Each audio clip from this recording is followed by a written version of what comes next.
ఏమైంది? ఇప్పుడు నువ్వెందుకు మాట్లాడడం లేదు? నేనేమి నీకు భయపడ్డం లేదు. బహుశా నువ్వు మర్చిపోయినట్టున్నావు. నువ్వే నన్ను ఈ గదిలోకి రాకూడదని చెప్పావు. ఇక అందుకనే నేను దొంగతనంగా వచ్చాను. నేను ఎలాంటి తప్పు చేయలేదు. నీ తప్పేంటి అనేది నేను కిందకి వెళ్ళాక అందరి ముందు బయట పెడతాను. నువ్వు ఈ బాక్స్ ఇలాగే పట్టుకునుండు. నువ్వు విషయాన్ని చాలా పెద్ద చేస్తున్నావు. ఈ విషయాన్ని నేను అంతం చేస్తాను. తన్ను పద నాతో పాటు. రఘు బాక్స్ తీసుకురా. వదులు నన్ను. పద. ప్రజ్ఞ నా చెయ్యి వదులు. ఇప్పుడేమవుతుంది? తను ఒకవేళ నా పేరు చెప్పేస్తే, ఒకవేళ తను నా పేరు చెప్పేసిందంటే నేనందరికి ఏమని జవాబు చెప్తాను? ప్రజ్ఞ నా చెయ్యి వదులు. Just leave my hand. వదులు. ఇందుకు పద, అందరి ముందు చెప్తాను నీ తప్పేంటో. ప్రజ్ఞ నేనేమి చేయలేదు. నా చెయ్యి వదులు. ప్రజ్ఞ లీవ్ మై హ్యాండ్. వదులు నన్ను.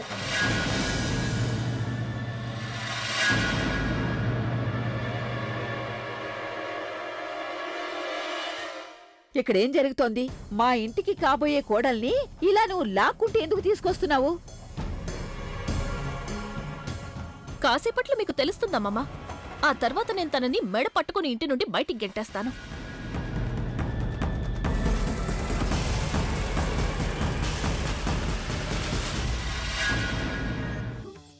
ఒకవేళ ఎవరికైనా ఏమైనా ప్రాబ్లం ఉంటే వాళ్ళు ఇప్పుడే చెప్పండి. ఎందుకంటే ఇప్పుడు నేను మీ అందరికీ సర్ప్రైజ్ ఇవ్వబోతున్నాను. ఆ తర్వాత అందరి నోళ్లు మూతబడతాయి.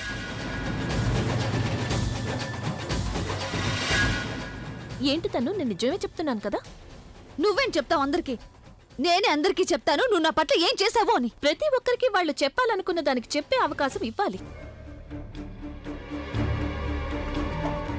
అమ్మమ్మ చూడండి, ఈ ప్రజ్ఞ నన్ను చెంపదెబ్బ కొట్టింది. మీ కాబోయే కోడల్ని చెంప మీద కొట్టింది. ఓరి భగవంతుడా, నువ్వు తన్ని చెంపదెబ్బ కొట్టావా? చూపించు. ఓరి దేవుడా, ఎంత గట్టిగా కొట్టావో చూడు. ఎంత ఎర్రగా అయిపోయిందో చూడు. అరే, తనెవరికి మొహం చూపించుకోకుండా చేసావు నువ్వు. నీకు అసలు ఎంత ధైర్యం తనని ఇంత గట్టిగా చెంపదెబ్బ కొట్టడానికి? తెలియడం లేదమ్మమ్మ, నా మీద తనకేం శత్రుత్వం ఉందో. నావన్నీ లాగేసుకుంటాను. తను ఇంకా ఎంత టార్చర్ చేస్తుంది. నిన్నటి వరకు తన నోరు మాత్రమే పనిచేస్తుంది, ఇప్పుడు చేయి కూడా పనిచేస్తోంది. అమ్మమ్మ, తను నేను ప్రెగ్నెంట్ గా ఉన్నానని ఆలోచించలేదు. మీకు గౌరవం కూడా ఇవ్వలేదు. అమ్మమ్మ, అభికి ఫోన్ చేయండి. తను చెప్పాడు కదా, ఒకవేళ ప్రజ్ఞ మనల్ని టార్చర్ చేస్తే తనకు ఫోన్ చేయాలని. అభికి ఫోన్ చేయండి. Just call him. నేను తనకి కాల్ చేయాల్సిందే. ఉండు, ఇప్పుడే ఫోన్ చేస్తాను అభికి.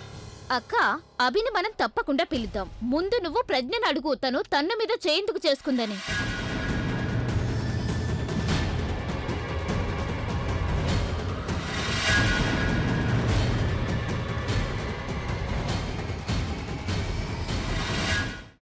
అమ్మా, అలాంటి వాళ్ళది నిజమైన ప్రేమ కాదు, అది వ్యామోహం. ఎగ్జాక్ట్లీ చిన్నత్త. నిజంగా ప్రేమించుకున్న వాళ్ళు అలా చేయరు. ఎంత మనసు విరిగిపోతే కన్న కూతుర్ని పట్టుకొని మా దృష్టిలో చచ్చిపోయా ఉంటుందా తల్లి? అది సరే అమ్మా, తన కూతురుతో తన మాట అనేటప్పుడు ఆమె మాటల్లో వ్యథ, కళ్ళల్లో బాధ గమనించావమ్మా? పెద్దబాబుకు బర్త్డే విషెస్ చెప్పు కూడా వెళ్ళాం కదా. ఊరికే ఎలా కాలిపోతుంది? మంట పెడితేనో పడితేనో తగలబడుతుంది.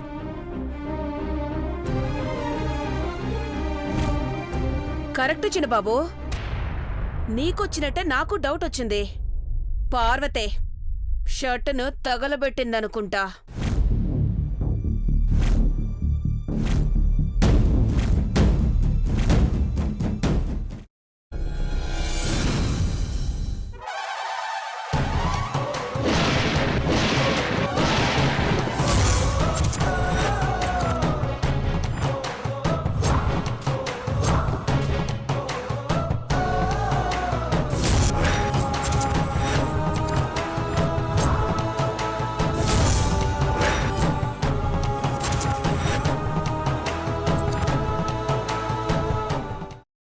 కున్న తర్వాత పొట్టు తీసేసి చాప్ చేసి పక్కన పెట్టుకోవాలి.